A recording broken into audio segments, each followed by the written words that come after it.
I'll tell Jake about this one.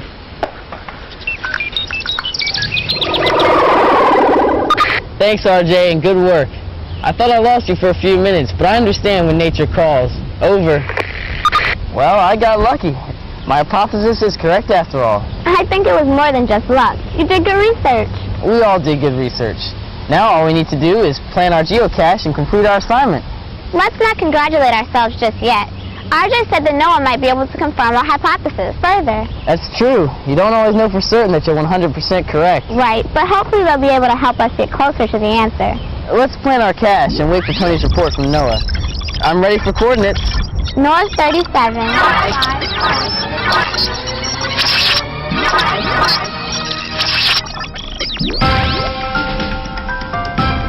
I'm meeting with Mr. Joe Kunches, who works with NOAA and the Space Environment Center here in Boulder, Colorado. He studies space weather and how to predict it.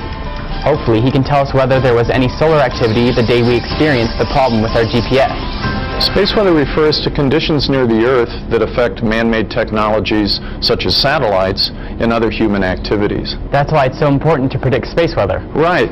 Satellites were once rare and mostly government-owned, but today they are more numerous and many are commercially owned. So that's why it's important to know where and when they may be affected.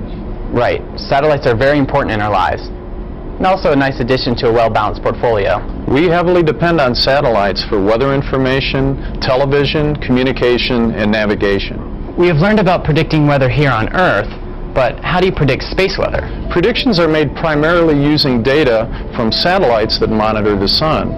For example, NOAA's GOES and POES satellites help forecasters know atmospheric conditions at low Earth orbits and higher up. Do you work with NASA satellites as well? Yes, NASA's ACE satellite samples the solar wind, and SOHO allows forecasters to see the solar eruptions that cause space weather. Are there other ways to monitor space weather? Yes, we use data from the ground-based observatories run by the United States Air Force, as well as the magnetometer network run by the United States Geological Survey. What is a magnetometer? A magnetometer is an instrument that measures the behavior of the Earth's magnetic field and tells forecasters when a magnetic storm is developing. Wow, you have a lot of data to monitor. How do you get it all? We get data through the internet, dedicated telephone lines, and email. We also have our own antennas that receive data. And once you have the data, you have to analyze it. Forecasters continually monitor the space environment to provide short-term 3-day predictions. They don't have daily space weather predictions on the news, so who receives your forecasts? The alerts go to a number of places, such as private and commercial users, as well as other government agencies, such as NASA. Do you send out alerts often? It varies depending on the time of the solar cycle, but usually we average 20 to 30 alerts per week. What's a solar cycle? As you know, the Earth's weather changes over time with different seasons. The Sun's weather does too. The changes on the Sun are caused by the reversal of its magnetic poles. I didn't realize that the poles of the Sun switched. Over an 11-year period, the reversal of the Sun's poles completes half of its cycle. During this time, the number of sunspots seen on the surface of the Sun goes from high to low and then back again. Sounds intense. Yes, the period with lots of sunspots is intense and is called sunspot maximum. The period with fewer sunspots is called sunspot minimum. So during a sunspot maximum, there would be more solar flares and coronal mass ejections. We would see increased auroras and more disturbances in the ionosphere, causing problems with the satellite systems. Good job, I think you have it.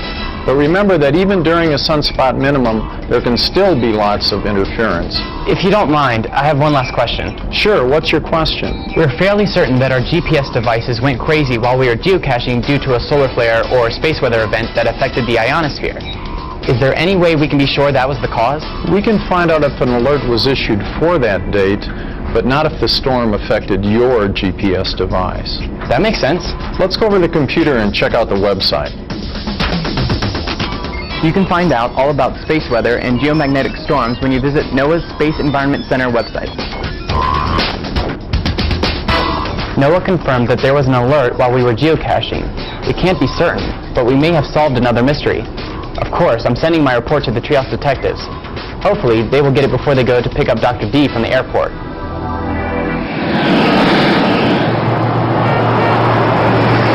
Look, it's Dr. D. Dr. D. We solved our mystery. That's great. Did it have anything to do with batteries? That's funny. Dr. Odenwald mentioned the same thing. We did have a small battery problem, but not with our GPS. Batteries aren't the problem. Remembering to check them can be. Right. To solve our GPS problem, we actually researched electricity, magnetism, space weather, and auroras. We've learned all about how GPSs work. It's amazing how many new things we can learn while we're trying to find the solution to our problem. I was thinking about your problem as I was watching the auroras in Norway. It appears to me that the same space weather events that influenced the auroras probably also affected your GPS.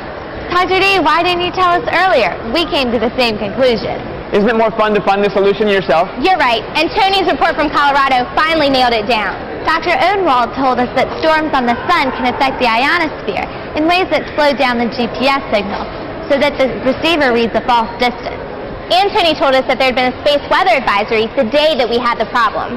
But don't worry, Dr. D. We know that that doesn't necessarily mean the storm caused the problem. But it is a very possible solution. Did you consider a multi-path signal error? What's that? It's an inaccuracy caused when the GPS signals bounce off of buildings or large rock surfaces. Well, we weren't around any buildings, and I don't remember seeing any large rocks. I don't mean to alarm you. I really think your explanation is probably the best in this situation. I'm just trying to keep you on your toes. Thanks, Dr. D. Can you tell us about the auroras that you saw? What colors were they? Did they really dance around in the sky? Yes, they did. Let's take one question at a time. Colors of the auroras were absolutely wonderful. Mostly kind of a pale green, a little red along the borders.